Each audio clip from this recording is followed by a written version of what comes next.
চিকিৎসার গাফিলতির অভিযোগে ফের চাঞ্চল্যের কেন্দ্রবিন্দুতে আগরতলার আইএলএস হাসপাতাল। পরিবারের অভিযোগ, মৃত রোগীকে চিকিৎসা করার অভিনয় করে টাকা আদান প্রদান করছে হাসপাতাল কর্তৃপক্ষ।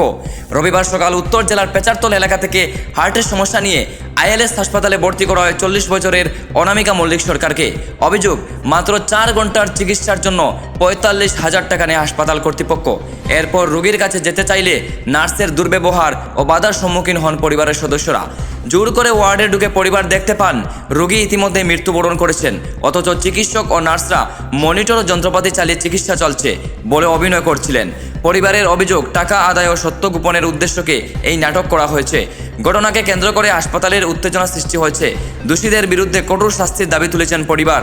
হাসপাতাল কর্তৃপক্ষের পক্ষ থেকে এখন পর্যন্ত কোনো প্রতিক্রিয়া পাওয়া যায়নি। জানার পর রোগী মৃত, রোগী দেখতে লাগছে রোগী মৃত, কিন্তু আইএলএস হসপিটাল ক্লেম করছে রোগী এখনও জীবিত আছেন, ওনার ট্রিটমেন্ট চলছে। একজন মৃত রোগীকে ওরা এক্স রে করছেন, একের পর এক ট্রিটমেন্ট করছেন। 2 ঘন্টার ব্যবধানে ওরা 45,000 টাকা বিল করে দিয়েছে, ঠিক আছে। তো যদি রুগীটা মৃতই হতো, আমরাও যে কিছুক্ষণ পর আমাদেরকে বলছে যে সিগনেচার করতে ডাকছে, তখন গিয়ে তো আমরা দেখতে পাচ্ছি যে এই পেশেন্টের শারীরিক অবস্থার অবনতি হয়ে গেছে, উনি মারা গেছেন।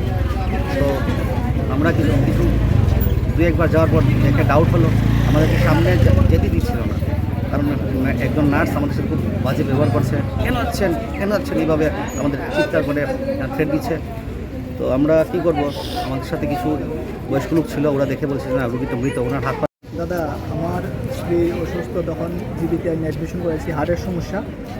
তখন এখানে হার্টবিট বাড়ছে, পালস করতেছে। তখন আমরা ইমার্জেন্সি এখান থেকে লাভা করে আমরা নিয়েছি আইএলএস আনছি করে। এখানেও পজিশন ভালো না, তারা বলতেছে ততক্ষণ সময় বাঁচে, ততক্ষণ পর্যন্ত আমরা এই ভেন্টিলেশনে রাখি।